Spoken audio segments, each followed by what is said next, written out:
Oh, did I forget to mention that I changed the reservation time? You didn't show up, so I boarded the train without you. I could hear a woman's laughter in the background, sitting next to my husband, Harry, on the other end of the phone. How could you do that? Come back right now, I demanded, my voice trembling with disbelief. It's your fault for being so lazy that you got left behind, he replied casually. You can deal with the rest on your own. Besides, I canceled your ticket. It was too expensive to waste. That's not what I meant, I tried to explain, but he cut me off. We're going through a tunnel now, so I'm hanging up. You should just give up and head home. Without any hesitation, Harry ended the call. No, this isn't what I meant at all. If things keep going like this, we're headed for disaster. I've been married to Harry for 5 years. We tied the knot after our son Tom was born, and now Tom is 6. In the beginning, the three of us were happy together, but over time, Harry grew distant. He stopped paying attention to Tom, despite his earlier promises to protect us. I'll take care of you and Tom, Harry had once vowed, but now I wonder if those words were just a way to manipulate me. Harry claims he's too busy with work, ignoring our son completely. When I urge him to be more involved, he dismisses me entirely. Recently, his words have turned cold and cruel. The other day, he even mentioned divorce in front of Tom. I'm busy with work. You're just a housewife, right? My house, my rules. If you don't like it, why don't you just divorce me? I'll agree to it any time. After all, for a woman like you, a divorce would be the end. You can't survive without my money, so don't even think about talking back to me. I wanted to argue, but as a housewife, I felt powerless. If I fought back, it could really lead to a divorce. I've thought about leaving Harry many times before, but the idea of our son's future always held me back. No matter how much society claims to be more accepting of single parents, the reality is often different. They're still judged and looked down upon. What's the right thing to do? These thoughts weighed on me every day, leaving me physically and mentally exhausted. One day, as I returned home after dropping Tom off at daycare, I ran into my neighbor Sarah. Are you okay, Janet? You don't look well. Is your son in kindergarten? I can't believe you're this tired when they take care of him from morning till evening. Have you been overworking yourself? She asked, her tone laced with condescension. If you had the money and attention I do, your life would be so much more fun. But then again, if I were as clueless as you, I'd have a hard time too. I feel sorry for you. Sarah's husband works away from home, but from what I've heard, he makes a lot of money. She's always dressed in luxurious brand-name clothes and flaunts expensive accessories. But despite all that, she lacks elegance, and whenever I see her, she's constantly bragging about herself, her husband, and her son.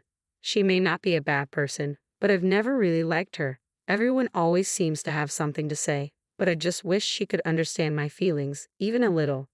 Normally, I would have shrugged off her comments, but that day I was exhausted. I couldn't help but vent about my husband. No, I'm just a housewife, so I'm not tired from work, I admitted, feeling drained. But my husband is always complaining about how busy he is and shows no interest in our son.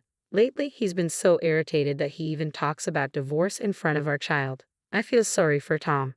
The moment the words left my mouth, I regretted sharing my frustrations. When I looked at Sarah, her expression had hardened. You're a full-time housewife, and you dare to criticize your husband, the one who provides for your family. I feel sorry for him. Her voice dripped with disdain. I've never complained like that. My husband works hard, and as a wife, it's only natural that you should take good care of your children. This is why women like you struggle. She took the opportunity to look down on me and boast about what a good wife she was compared to me. I knew she would react this way. Maybe it's best not to get too involved with her. I quickly wrapped up the conversation with a polite greeting and hurried home. But that night, to my surprise, Sarah suddenly showed up at my door. I hadn't invited her, but she invited herself in. I'd like to get to know you better, Janet, she said with a smile that didn't quite reach her eyes. How about having dinner with me tonight? I love cooking, but my husband is incredibly picky, so I thought I'd visit you now that we're friends and learn some new recipes. Isn't it great that I'm motivated? I'll eat anything, so could you whip something up for us? Without waiting for an invitation, Sarah and her child barged into our home, clearly intending to stay for dinner. My husband, always the friendly one, welcomed them in without a second thought, but it was me who ended up serving them. Sarah's children ran wild, doing whatever they please, while she and Harry chatted endlessly, with Sarah proudly boasting about her kids. I was seething inside. We were finally seated at the table, ready to eat, when Sarah brought up our conversation from lunch. Harry, you're really doing your best, you know. You should make sure to remind your wife of that. She turned to me, a smug smile on her face. I told her that since you work so hard, it's only natural that she should take good care of the child. I'm perfect at it for our family. I work hard every day to take care of the house and the kids for my husband. I could never complain about that. Harry looked at me, his eyes narrowing in disbelief. Janet, did you really complain to her about this? I can't believe you. We're only getting by because of what I earn. I swallowed my frustration and forced myself to agree. Yes, you're right. Just as I thought the conversation might end there, Sarah suddenly suggested, let's go on a trip to treat your husband. The kids will be graduating soon. And it's perfect timing, don't you think? My husband's working away from home, so my kids are lonely. It'll be more fun with more people. If you're okay with it, I'd love to go with you. I expected Harry to shut down the idea, but to my surprise, he seemed pleased. Sarah had been standing up for him all evening, and now even the kids, pure and innocent, were caught up in the excitement. Everyone except me was in the mood for a trip. Leave all the preparations to Janet, Harry suggested. She's a stay-at-home mom, so she's got all the time in the world for that. I could barely contain my frustration.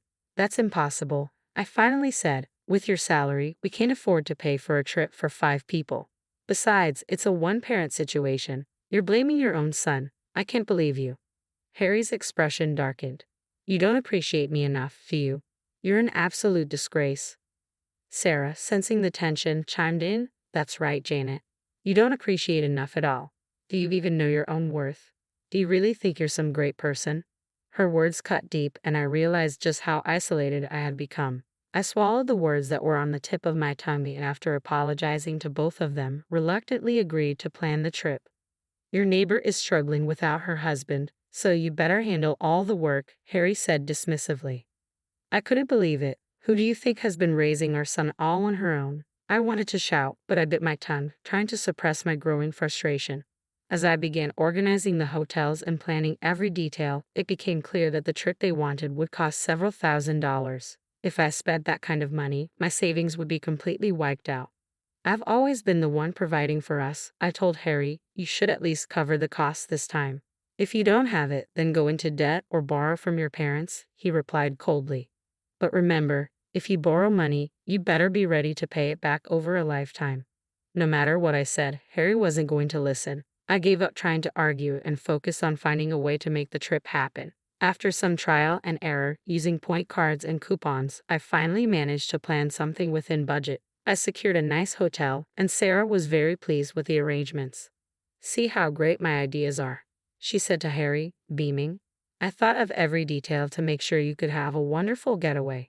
Even though I had done all the work, Sarah took full credit, speaking as if she had planned everything herself.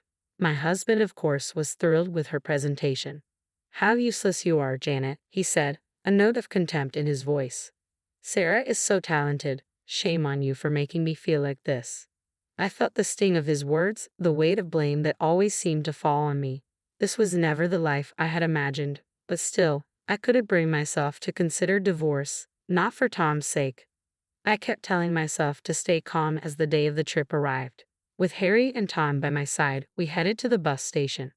Oh yay, the bus. Tom's eyes sparkled with excitement. It had been so long since we traveled anywhere. I had the tickets ready, and we waited at the station for Sarah and her kids to arrive. While we were waiting, Tom needed to use the restroom, so I took him quickly, thinking nothing of it. But when we returned, Harry was gone, leaving only our luggage behind. Panic began to set in. Where did he go? And where was Sarah? Time passed, and the bus was about to depart, but Harry was still nowhere to be found. I tried calling him, but there was no answer. With no other options, I decided to call Sarah. Oh, I changed the bus time, Sarah said nonchalantly. I did tell you. We got on already. I guess your husband didn't mention it either. He said he wanted to relax and ride on the premium limousine bus, so I switched it. I asked her to pass the phone to Harry, and when my husband finally picked up, his voice was filled with irritation. Honestly, you and Tom just get in the way, he snapped. I'm going to enjoy this trip with Sarah, who actually understands me. I tried to keep my voice steady. Please just wait for us. We'll be there soon. But he cut me off. That's not what I mean. And with that, he hung up, leaving me stunned and heartbroken. I turned to Tom, trying to mask my despair. I'm sorry, sweetheart. I guess we won't be able to go on the trip after all. Tom looked up at me with those innocent eyes, full of understanding. It's okay, Mommy. As long as you're here, it'll be okay. His kindness nearly brought me to tears. I forced a smile and said, let's go home today. I'll take you somewhere better next time, I promised Tom as we headed back home. As we approached our house, I noticed a man in a suit standing at Sarah's door.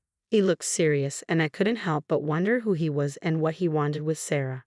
But the last thing I wanted was to get tangled up in her business, so I pretended not to notice him and kept walking. Just as I was about to pass by, the man turned to me and started speaking.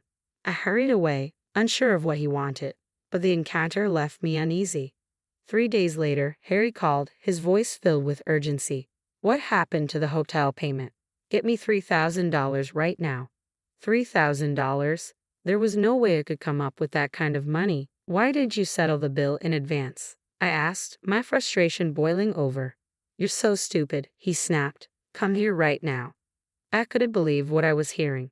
You asked me to leave, and now you want me to come.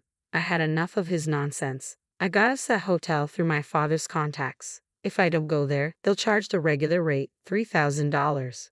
When Harry had told me not to join them on the trip, I had reached out to my father and informed the hotel of the situation. I wasn't going to let them take advantage of me. If you don't pay up now, we're getting a divorce, Harry threatened. Oh, really? That's fantastic, I replied, unable to hide the smile spreading across my face. I wanted a divorce anyway. Harry seemed taken aback. Really? Yes, really. It's perfect timing. I'm sure Sarah will be much happier with you. Thanks for doing me a favor. I could practically hear Sarah chiming in, full of smug satisfaction. Unlike some idiot wife, Sarah really understands me. I couldn't help but laugh. Their self-importance was absurd. Well, you have no choice but to pay the hotel fee yourself. Harry fell silent. Of course he did. His salary was only $700, despite his pretenses of working at a major company. We managed to cover the rent where we live now with passive income from the property I bought when I was still single. Yet Harry only contributed about $300 a month, acting as if that was enough to cover all our food expenses. Honey, you shouldn't lie, I said, my voice tinged with frustration. Have you been lying? You have, haven't you? I can't stay with a man who doesn't make enough money. This means my husband is way better. I said nothing more and handed the phone to the man standing beside me. I'm divorcing you, Janet. You've been cheating on me, haven't you? Why are you there, honey? I thought you were away working. Harry's voice faltered with confusion and panic.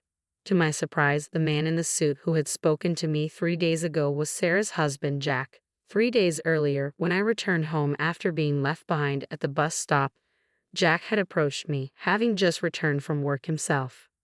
Upon hearing the situation, Jack had apologized repeatedly and revealed that Harry and Sarah were having an affair. He explained that he had come home unexpectedly to gather evidence of their betrayal.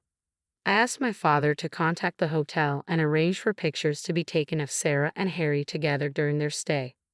The images show them sharing light kisses, with Sarah clinging to Harry's arm and acting overly affectionate. Seeing Harry so happy and confident with her was sickening. Luckily, I already had the divorce papers, as Harry had previously threatened to divorce me and had thrown the signed papers at me in anger. As soon as I confirmed the affair, I decided to file the papers and finalize the divorce. It was a decision I made after carefully consulting with my child and thinking it through. And then, finally, I was free from Harry. I was told that Sarah's kids weren't at the hotel, so I quickly went searching for them and discovered they had been left at Sarah's parents' house. When Jack arrived to pick them up, he showed Sarah's parents the evidence of the affair and the photographic proof. Overwhelmed with guilt, they apologized to Jack with tears in their eyes. As we awaited a response from Harry and Sarah, who had betrayed both Jack and me, Sarah tried to justify her actions with absurd excuses. She claimed that she pretended to have an affair with Harry to provoke a reaction from me, hoping it would make me change my attitude. Her excuses were pathetic, and it was clear she had orchestrated everything deliberately, leaving her kids behind while planning to enjoy the affair with Harry funded by my money. Jack was deeply apologetic and offered to cover the cost of the trip from his savings, pleading for forgiveness. I couldn't simply accept his apology, though. It wasn't that easy. Harry, meanwhile, was threatened with legal action by the hotel staff for failing to settle the bill. His savings were insufficient, and he had to beg Sarah's parents for help. Eventually, they covered the hotel expenses, allowing him to return home safely.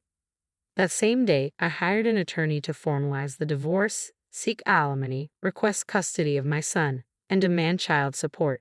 I told Harry, who argued that Tom still needed a father, that he had been neglecting Tom and leaving him behind. It was clear to me that it was not in Tom's best interest to be with him. Jack also managed to secure his divorce without issues. Sarah, who resisted leaving Jack, found herself in a dire situation. She tried to stay in the house but was forced to move out when she couldn't afford the rent. Jack demanded alimony, and Sarah's financial situation deteriorated. She was evicted after staying too long and incurred a penalty fee. She eventually moved back in with her parents, where they were less than pleased with her situation. As for me, I felt a sense of relief and contentment. I could finally live peacefully with my son. I even invited Jack and his kids to stay at the hotel, and seeing the kids' smiling faces made me genuinely happy. I wish this peaceful